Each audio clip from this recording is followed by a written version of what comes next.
13h partout en Côte d'Ivoire. Madame, monsieur, bonjour, soyez les bienvenus dans ce journal. Les titres au sommaire de cette édition. C'est l'heure du début des inspections dans les unités industrielles de Côte d'Ivoire pour cette année 2024. Une action de contrôle du gouvernement par le ministère du Commerce et de l'Industrie qui souhaite ainsi s'assurer du respect des règles de sécurité et des normes en vigueur dans les unités industrielles installées en Côte d'Ivoire. Korogo, la deuxième école de police du pays, présente 1901 nouveaux policiers, des agents formés de 2022 à 2024 qui entrent dans les rangs de la police nationale de Côte d'Ivoire, une troisième promotion qui a pour parrain le ministre directeur de cabinet du président de la République, Fidel Sarasoro. Et puis l'actualité hors de nos frontières, les résultats de l'élection présidentielle officielle sont toujours attendus. Le candidat du principal parti d'opposition, Bassirou Diomaye Faye, est donné en tête du premier tour. Amadou Ba, le candidat du parti au pouvoir, se dit, lui, certain, dans le pire des cas, d'être au second tour. On parle de tout cela dans ce journal. Bienvenue à tous. La police de Côte d'Ivoire vient de renforcer ses rangs avec 1901 nouveaux policiers. Ils ont tous été formés sur 2 ans à l'école de police Amadou Gon Coulibaly de Korogo, la deuxième école de police de Côte d'Ivoire à Boussanogo. Au nombre de 1901, ces élèves sous-officiers de police de la promotion feu adjudant Anouma Hachi Justin constituent la 3e promotion de l'école de police Amadou Gon Coulibaly de Korogo. Ils ont choisi pour parrain le ministre directeur du cabinet du président de la République, Fidel Sarasoro. Après 2 années de formation cumulée militaire, policière, théorique et pratique, ils sont jugés désormais aptes à exercer la fonction de policier. Ces nouveaux fonctionnaires de police ont reçu des mains de leurs parrains et du ministre de l'Intérieur et de la Sécurité Fagondo Diomandé leurs épaulettes. Couronnement de 2 années de formation en présence de leurs parents, amis et proches venus nombreux les soutenir. Aux sous-officiers de la promotion 2022-2024, le ministre de l'Intérieur et de la Sécurité Fagondo Diomandé s'est félicité de leurs résultats puis les a invités à être des modèles. Chers nouveaux policiers, je voudrais vous engager à garder dès à présent et bien garder à l'esprit en tout temps et en toutes circonstances que vous avez été recrutés et formés pour servir la nation, pour être au service des populations ivoiriennes dans toutes leurs composantes. De ce fait, vous devez être disponible pour chaque citoyen que vous devrez traiter avec le plus grand respect et la plus grande courtoisie, sans aucune distinction de forme. Le parrain de la promotion 2022-2024, Fidel Sarasoro, a exhorté ses filleuls au travail et à la discipline. Chers filleuls, au cours de votre formation, vous avez reçu des conseils de vos chefs hiérarchiques. Je me permets aujourd'hui d'ajouter à ces conseils 2 aspects essentiels à mes yeux. Il s'agit du travail et du service. Votre travail et la qualité de votre labeur vous distingueront. Vous êtes des serviteurs de l'État. Le service représente l'essence de votre engagement. Notons que ces élèves sous-officiers de police ont assuré la fonction de stadier à Yamoussoukro, Bouaké et Korogo. Pendant leur formation, ils ont été également mis à la disposition de la préfecture de police de la zone centre-nord, où ils ont servi dans les unités d'intervention, le commissariat de police et les districts. À présent, une célébration dans le royaume de l'Indénié à Bangourou, la fête de l'Igname. Entre spiritualité et réjouissance, cette fête autour du tubercule nourricier est un moyen pour le peuple indénian de pérenniser leur tradition afin de la transmettre aux générations futures.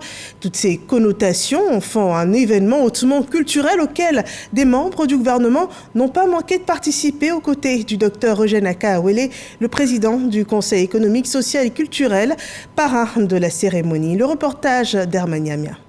La fête de l'Igname célébrée dans la sobriété au palais royal d'Abengourou par le peuple ndénien. En l'absence de Sa Majesté Nana Bouakwasi III, 17e roi des Agnis ndéniers, Les attributs royaux n'ont donc pas été exposés comme le recommande la tradition et les rituels se sont faits dans la stricte intimité. La célébration s'est donc résumée à quelques prestations de danse et au message du roi lu par Nana Kwame Kwadwo II, chef du village de Zounou. À vous, fils et filles, vous les cadres du royaume, nous vous exhortons à toujours utiliser un langage qui encourage la cohésion sociale, la paix, l'amour du prochain et des propos rassembleurs. Nous vous encourageons à continuer de soutenir les uns et les autres afin de toujours placer le développement de notre belle région au cœur de vos préoccupations pour le bonheur de tous ceux qui vivent sur cette terre des Pyrénées. Cette 279e célébration de la fête de l'Igname qui marque également le nouvel an chez le peuple indénié a mobilisé plusieurs fils et filles de la région. Elle a eu pour haut patron le président du Conseil économique, social, environnemental et culturel CESEC, Dr Aka Wele, qui avait à ses côtés plusieurs membres du gouvernement, dont le ministre des Affaires étrangères, de l'intégration africaine et des Ivoiriens de l'extérieur, Léon Adom Kakou-Wadia, et Siandou Fofana, ministre du Tourisme et des Loisirs. Pour nous, c'est un grand moment de retrouvailles pour tout ce grand peuple agné qui adhère totalement à la politique d'émancipation, à la politique de développement du président Alassane Ouattara. Aujourd'hui, tous les fils de l'Indénié, comme un seul homme, sont arrivés ici à Abengourou. Vous avez vous-même, vous en avez de toutes les couleurs, vous avez toutes les couleurs, toutes les ethnies réunies. Mais c'est toute la population de l'Indénié et les fils d'Indénié qui sont à l'extérieur, qui sont réunis ici à l'appel du roi Nana Boakassi. Au cours de cette célébration, le peuple agni-indénien a bénéficié du soutien du roi du Guablin, Nana Tigori Niamey, et des peuples alliés Baoulé et Bron. Voilà, notre moment de culture, de valorisation culturelle de la Côte d'Ivoire. Il s'agit cette fois d'un vernissage sur le thème « Les graines de semences ne doivent pas être moulues ». C'est l'intitulé donc d'une exposition qui avait pour objectif la promotion du dialogue et une prise de conscience sur les maux de la société ivoirienne. On le voit dans ce développement de Serge Pakomdidi et Didier Nguessin.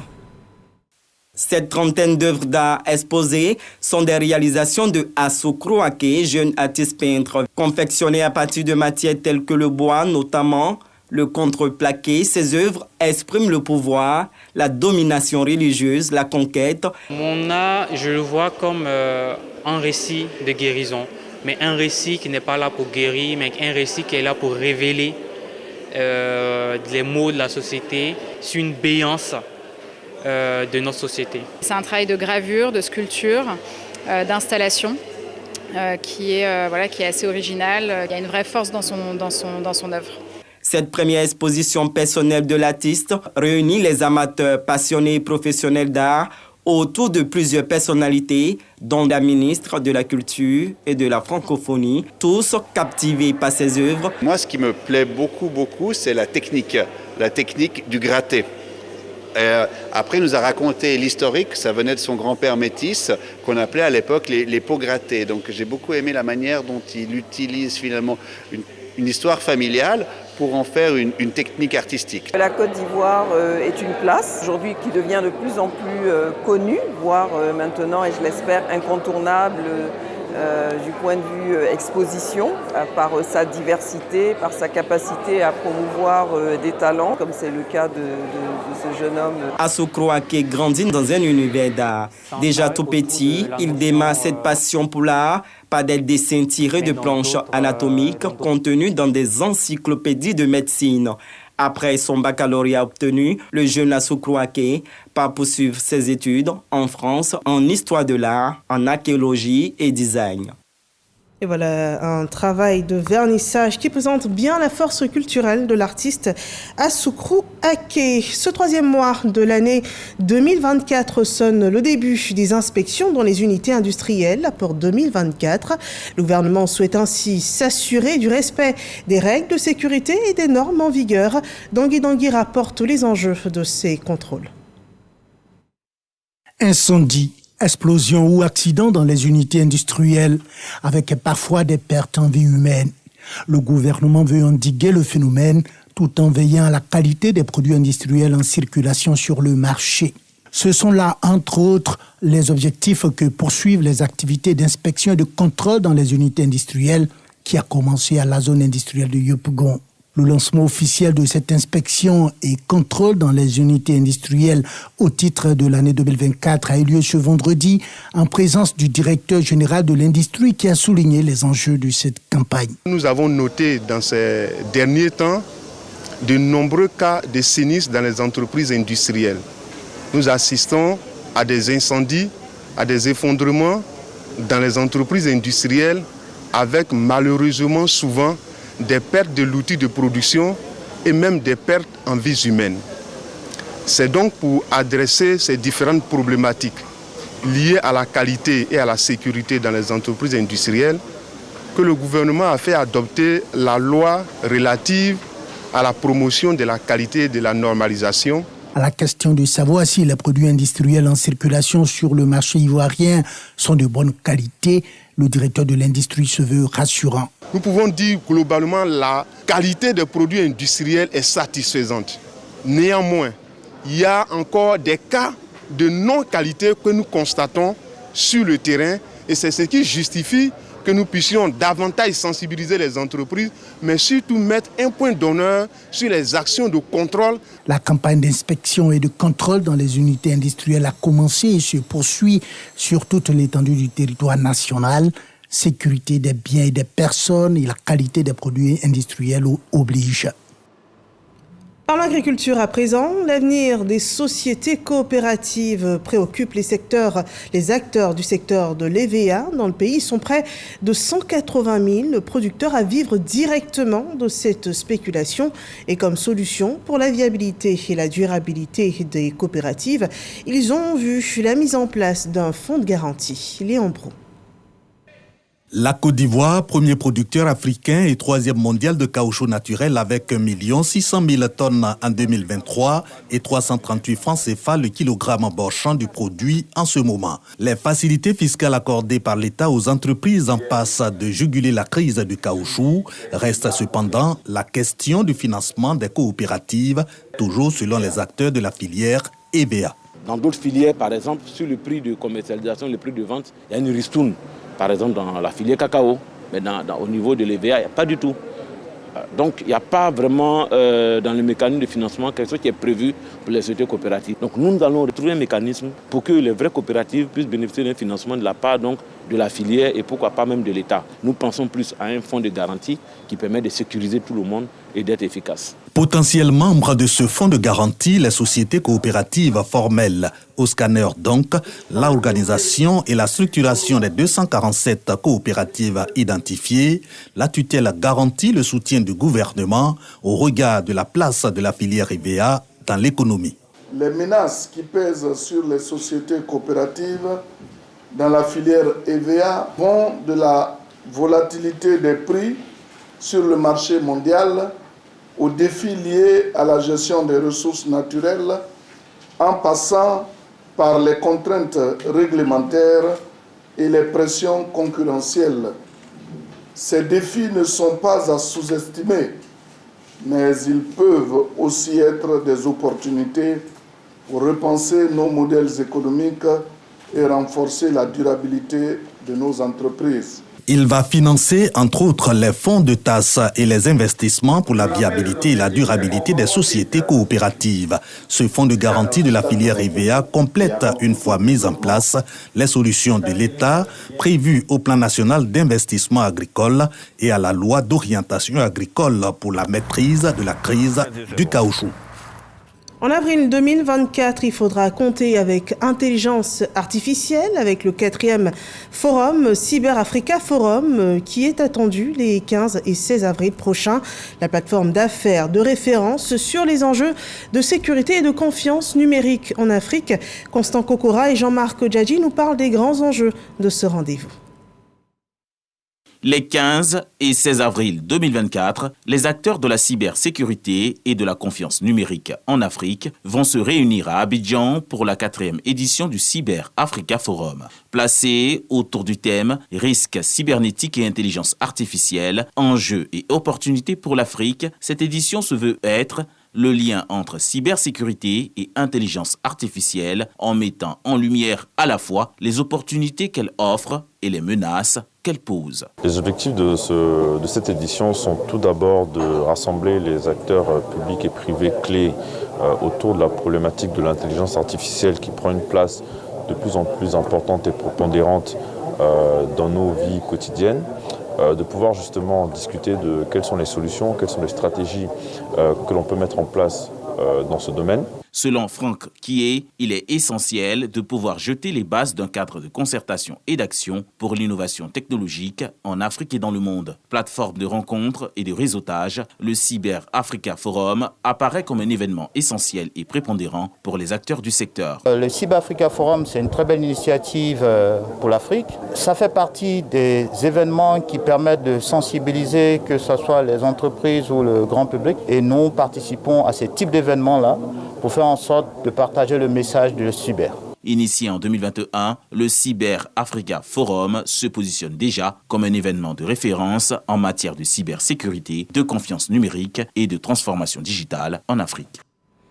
La journée de la météorologie, c'était samedi dernier, une journée autour de l'action climatique avec pour objectif de mettre en avant des questions de sensibilisation des différents pôles sociaux sur l'engagement climatique face au changement climatique. L'investissement des populations, en particulier de la jeunesse, dans cette résilience est fortement sollicité. Franck Oisio nous en dit plus. Le yo-yo climatique alternant chaleur intense et grosses pluies constatées ces derniers mois interpelle. Le mois de mars qui s'achève bientôt, la période des grandes pluies, de quoi inquiéter. Moi, c'est même pas c'est quel climat, mais le climat me devient comment. En tout cas, bon, un peu bon. Aujourd'hui, grâce à Dieu, bon, la pluie qui est venue hier, bon, ça va un peu. Sinon, bon, ces temps-ci, non, le soleil, ça nous tape même, ça nous tape. La Côte d'Ivoire a enregistré en 2023 une valeur de 27,2 degrés. Soit une hausse de plus 0,8 degrés. Mais par rapport à l'année dernière, on est à plus 0,9 degrés.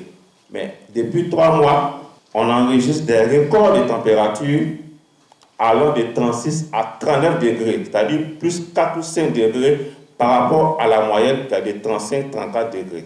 D'où cette vague de chaleur que nous constatons. Selon la Sodexam, société à charge des activités météorologiques, de janvier à octobre 2023, les intempéries ont causé une vingtaine de décès avec plus de 2000 familles sinistrées. Il est possible de changer la donne par des actions éco-citoyennes car le manque d'informations génère les mauvaises attitudes. La thématique d'ailleurs de la journée mondiale de la météo qui met en ligne de mire l'accès à l'information météorologique vers les plus jeunes. Donc cette journée-là, qui a pour thème en première ligne de l'action climatique, c'est de sensibiliser à la fois les populations, les autorités et surtout les jeunes sur comment agir en amont pour l'action climatique et éviter qu'il soit trop tard. Une journée d'information donc sur l'adaptation aux risques climatiques et la Sodexam déterminée à accompagner toutes les initiatives pour une action climatique renforcée par des installations de qualité. Conditions pour des données climatiques plus précises à l'avenir. Rappelons que la saison des pluies en théorie s'étend de mai à novembre avec une interruption en août et septembre.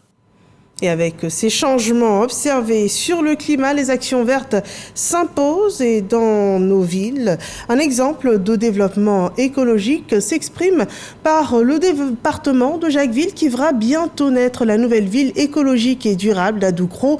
Elle devra être bâtie sur une superficie de 2322 hectares. Le projet a d'ailleurs été lancé par le ministre-gouverneur du district autonome des Lagunes, selon le témoignage de Godefroy Okambawa. Avec ses potentialités économiques, touristiques et culturelles, c'est une ville nouvelle et durable que le district autonome des Lagunes veut construire à Adoukro, dans le département de Jacquesville. Plus de 2000 hectares seront aménagés pour transformer ce projet qui se veut futuriste en réalité. Il prend en compte des infrastructures publiques et privées et surtout l'aménagement du bord lagunaire destiné aux loisirs. C'est une ville avec d'abord un parc écologique, parce que vous regardez un peu ce qui se passe avec les effets de serre, pour que toutes les familles puissent se retrouver. Deuxièmement, c'est une ville où vous avez 150 hectares dédiés à la petite, ce qu'on appelle le Business City. C'est une bordure lagunaire de 4 km aménagée. c'est quoi? C'est une université, c'est un CHU. Et ce projet qui se fait connaître a l'appui de l'État représenté par le district autonome des Lagunes. En présentant ce projet aux populations avec ses partenaires, le ministre-gouverneur Vincent Loès veut ainsi donner forme à ce projet d'utilité publique. Pour ce faire, nous devons attirer des investisseurs nationaux et étrangers qui viendront investir parce que c'est l'investissement qui crée de la richesse. S'il n'y a pas d'investissement, il n'y a pas d'argent. Et ces investissements vont employer des milliers de jeunes et de femmes qui vont avoir des revenus pour s'occuper de leur famille. À Doukro, ville nouvelle, écologique et durable, s'inscrit dans le plan stratégique de développement local du district des Lagunes. Plus de 10 000 emplois seront créés pour sa mise en œuvre. Et voyons cet autre projet social, une initiative privée. En 2021, on se souvient, le gouvernement a lancé un programme d'assistance financière et sanitaire à destination des personnes âgées, en majorité prises en charge par leur entourage. Et dans le même élan, la première maison de retraite de Côte d'Ivoire a ouvert ses portes, un lieu adapté aux besoins des personnes du 3e âge. Et près d'un an après l'ouverture, l'initiative qui suscite des réticences et l'établissement peine à enregistrer des pensionnaires. Une maison de retraite dans un environnement marqué par des habitudes sociales très traditionnelles. L'établissement se heurte à une problématique sociale. Kanibia Layous et Godefroy Okambawa se sont intéressés au sujet. En périphérie d'Abidjan, dans la commune de Bergerville, ce bâtiment, il accueille les personnes du 3e âge. C'est une maison de retraite, la seule dans tout le pays. Aujourd'hui, la vie est tellement difficile, la vie est tellement compliquée, les gens sont tellement occupés qu'ils ont du mal à prendre soin des personnes âgées vivant avec elles. Parce qu'en Afrique, les personnes âgées vivent avec leurs enfants. Et c'est ce qui fait la différence avec l'Europe. À quel moment elle prend soin de cette personne âgée qui a besoin d'attention? Voilà aussi une raison pour laquelle nous avons créé cette maison de repos. Unique établissement dédié aux personnes âgées, il est créé en 2023. L'existence de ce site suscite divers commentaires. Les gens ont vu l'importance. Ils sont venus à l'information. Ils ont reçu l'information, ils ont reçu les détails. Ce qui a fait qu'aujourd'hui, on essaie tant bien que mal d'avancer. Les personnes âgées dans les structures spécialisées. L'idée est bien accueillie par Cédric Williams. Cet enseignant de musique et guide religieux décide d'aller à l'encontre des préjugés et d'adhérer à ce projet. Il visite régulièrement le lieu. Son père, âgé de plus de 70 ans, est un pensionnaire de cette maison de retraite. L'initiative vient à la fois de lui, aussi de nous. Pourquoi?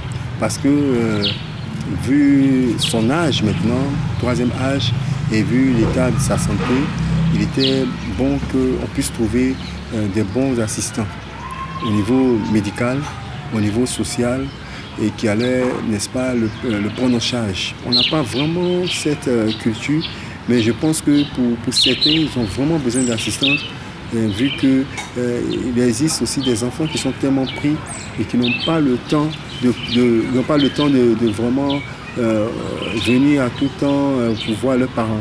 Donc, effectivement, si nous avons adhéré à ce projet, c'est qu'au-delà de nous, il y en a beaucoup qui en ont besoin. Prendre soin des personnes du 3e âge en a fait son combat. L'établissement espère également voir de plus en plus de maisons de retraite dans le pays et ainsi briser le tabou. Nous partons à présent à Yamoussoukro, où les acteurs de la Chambre nationale des métiers de Côte d'Ivoire se sont réunis pour une assemblée générale autour du bilan des activités de l'année précédente, mais aussi des perspectives de l'année 2024, une année qui s'annonce très dynamique. Kader Segodogo. Bamba Kassoum, président de la Chambre nationale des métiers de Côte d'Ivoire, et ses hommes en assemblée générale. Bilan des activités réalisées, perspectives pour la promotion et le développement du secteur de l'artisanat et des autres métiers étaient au menu. Une entreprise attributaire d'un marché public faisant intervenir la main-d'œuvre artisanale devra obligatoirement procurer ce certificat d'engagement auprès de la Chambre nationale des métiers de Côte d'Ivoire avant l'utilisation d'un artisan sur l'ensemble du territoire. Pour la mise en œuvre de ces certificats, la Chambre nationale des métiers a engagé des discussions avec la Direction générale des marchés publics et de l'autorité de régulation des marchés publics. les actes administratifs délivrés par la Chambre nationale des métiers de Côte d'Ivoire dans le cadre de la formalisation de l'apprentissage. La Chambre nationale des métiers de Côte d'Ivoire a travaillé sur un cadre juridique dont un décret a été pris ensemble avec le ministère de l'enseignement technique, de la formation professionnelle et de l'apprentissage à permettre de rendre opérationnel le contrat d'apprentissage de la carte d'apprenti. La tutelle se tient aux côtés des acteurs de la Chambre nationale des métiers de Côte d'Ivoire. La Chambre nationale des métiers de Côte d'Ivoire est née en 1993 pour accompagner le gouvernement dans le développement des PME et PMI. Le carême musulman a débuté depuis déjà 2 semaines et les actions sociales se multiplient en faveur des personnes aussi défavorisées, mais aussi de tous les musulmans. Et dans ce cadre, 9 tonnes de vivres ont été offerts à la communauté musulmane d'Assuéfry, le chef-lieu de la sous-préfecture du département de Transyoa. On le voit dans ce développement de Herman Yamia. C'est plus qu'une tradition pour le ministre d'État Kobina Kwasi Adjoumani de porter assistance à la communauté musulmane de la région en chaque période du Ramadan. Cette année encore, il a remis le couvert et pour cette journée, c'est la communauté musulmane d'Assuéfry qui vient de recevoir un important don de 9 tonnes de vivres composé de 5 tonnes de riz et 4 tonnes de sucre. Il est de coutume que chaque fois que les musulmans rentrent en jeûne, le ministre d'État intervient dans toute la région. Donc aujourd'hui, c'est le tour d'Assuéfry. Je suis venu représenter le ministre d'État pour remettre cet important de 5 tonnes de riz plus 4 tonnes de sucre à la communauté musulmane d'Assuéfry. Au nom de la communauté musulmane d'Assuéfry, l'imam de la grande mosquée El Hadj Ouattara Sidou a salué la générosité et le sens de partage du ministre d'État. On remercie Monsieur le Président Alassane Ouattara et le ministre Adjoumani, et notre député Kobina Sévérin. Toujours, chaque Ramadan, voilà, il nous donne des cadeaux comme le sucre, comme le riz.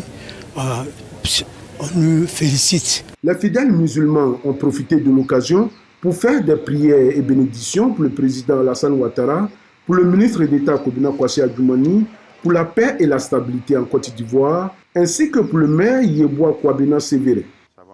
Dans la zone de San Pedro, c'est un don de 100 tonnes de riz qui a été apporté aux populations pour ce mois de carême chrétien, mais aussi de jeunes musulmans, des populations donc de religion musulmane et aussi chrétienne, des personnes vulnérables qui ont reçu ce don, une action sociale de la mairie de San Pedro, dit par Sam Kona. Chrétiens, musulmans, veuves, handicapés, orphelins, tous sont venus à l'espace Rotary pour recevoir du riz de la part du maire de la commune de San Pedro, en cette période de carême chrétien et de jeunes musulmans. Nous prions Allah qu'il accepte notre prière pour qu'il fasse la paix règne dans le monde entier, précisément en Côte d'Ivoire. Le sentiment qui nous anime, c'est un sentiment de paix, de joie, un sentiment donc de reconnaissance avec Dieu, avec Madame le maire. Nous remercions Madame le maire de pouvoir faire un don à la population de San Pedro, particulièrement les transporteurs.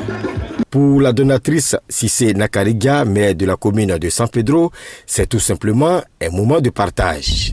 Par coïncidence, les chrétiens comme les musulmans sont en période de jeûne en ce moment.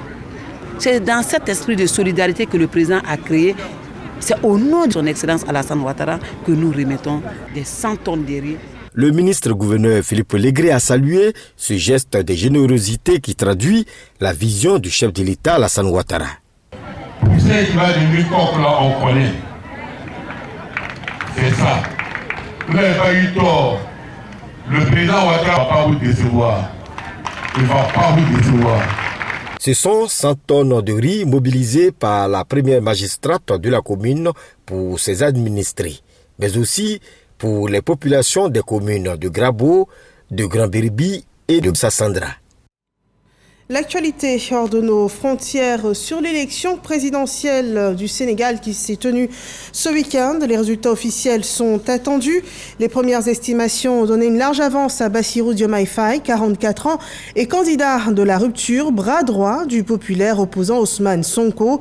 L'enjeu est aussi de savoir s'il parviendra à obtenir la majorité absolue dans le premier tour, où certains médias locaux lui donnaient plus de 50% des voix, où s'il devrait s'acquitter possibilité d'un second tour dont la date n'a pas été fixée.